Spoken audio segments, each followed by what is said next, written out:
Alright guys, so in this tutorial, what I was going to do is I was just going to show you guys something called a first responder. And a first responder is actually pretty cool because it allows you to handle like items on the interface a little bit better and work with user interaction in a really cool way. And we'll get to that. But then I was like, you know what? In these examples, it's pretty dumb that we have to look at this layout because first of all, it's incredibly boring. And second, it's probably hard to learn on this because no app in real life looks like this and it doesn't really resemble anything that we would actually use. So instead, before I get to that tutorial, I decided to build a really simple interface that resembles kind of an app that we would use in real life. In other words, make an interface that isn't incredibly ugly. So already what I did is I made a blank Xcode project. I didn't add any code or any designs, as you guys can see. So before we get started, what we need to do is we need to import the images that we're going to use on this interface right here.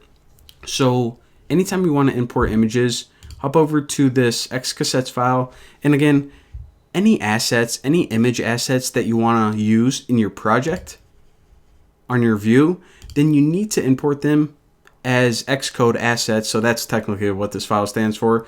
So what I did is before this tutorial, I just made a quick background, which is pretty much just a square. It's like a dark blue texture and also a logo real quick. And if you just want to grab any images from like Google Images, or if you design your own, then you can use those. But if you want these ones, then they're on the forum under the iOS development /Swift section. So download these. And another thing I want to mention, if you're using your own, make sure that you have ping images. Don't use JPEG or GIF or anything like that. And once you have two images that you can use, then just take them and drag them in the main asset section. So first of all, now they're imported. Now we can use them in our project on our interface, but I probably should mention this. You see how it says 1x, 2x, 3x? The reason for that is because technically whenever we're making an actual project, we should import images of different resolutions. Why do we need to do this? It's because Apple, they're making devices that always have better resolutions. For example, the new iPhones, they have this thing called Retina display, which is just a better screen. So for those, again, right now, just for like demoing everything, it's just gonna take these images and scale them to fit the screen. But if you ever actually sell an app on the App Store, then you actually want to import an image of different sizes so it can appear on different resolutions, maintain that quality. But for right now, this is good. Hop over to your main storyboard again. And before we start adding stuff to our interface, what I want to do is this. I want to get rid of my file navigator, so I'm going to click this button, and I'm going to open up this view right here. Now, in the main view, I'm going to hop over here and uncheck Use Size Classes. So uncheck that, disable size classes. So again, I know that this is kind of the cheating way, but the scope of this tutorial isn't really constraints, so we can cheat, do things the quick way. So now our storyboard resembles an iPhone, which I want. It'll be easy to demonstrate. All right, so let's finally get to it. How the heck do we add a background image? Well, the first thing we need to do is we need to add an image container. So if you just type in image, we can add an image view, which is pretty much an area that you can display an image. So if you take this and you drag it across, look what happens to the size of this. As you start dragging, it automatically resizes to the size of your entire view. Now, the reason it does this is because Xcode knows that the first image you add to your screen is probably going to be a background image. So you can, of course, resize this if it's not, but it automatically fits it for you, which is pretty cool.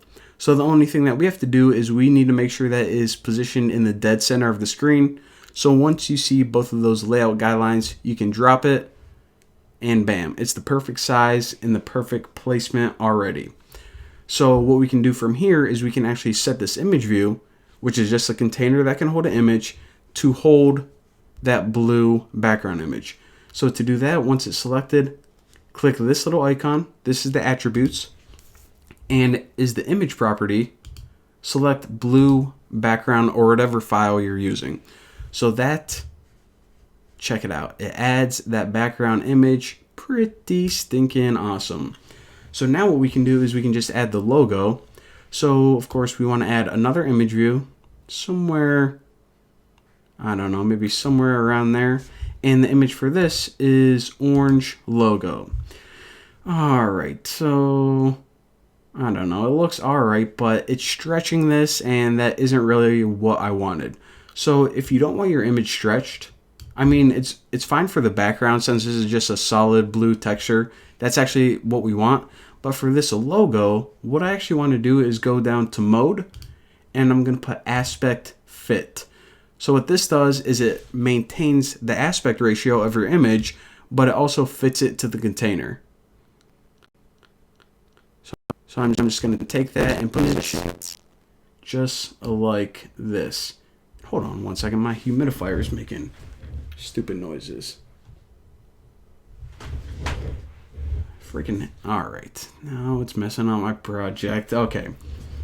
So once that's taken care of, it's always a good idea to add some constraints to this. So highlight your logo, and if you go to editor, align, horizontal, center, and container, that's going to lock it horizontally. Now, of course, it's yelling at us because, as we know, whenever we position anything using constraints, it says, okay, you told me how to do it left and right, but now since you took care of the positioning, you have to tell me how to do it up and down. So a pretty cool way that you can quickly get rid of these issues is you can select whatever item is giving you issues. If you go to the resolve issues icon, which is this triangle with, I don't know, that line behind it. I really don't know why they made that icon.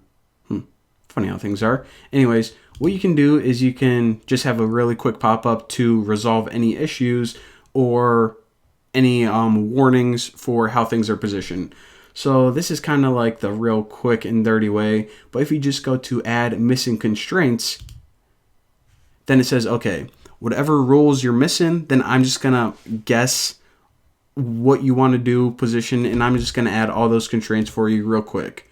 So again, it added a whole bunch of rules.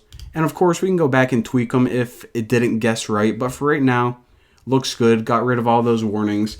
So right now, the only other thing I want to do is just run and test this and make sure that we are good so far. So, all right, check that out. We have a background image, and it is appearing exactly where we positioned it horizontally and vertically. So now that we got that taken care of, we are ready to go on to the next tutorial and continue building this interface.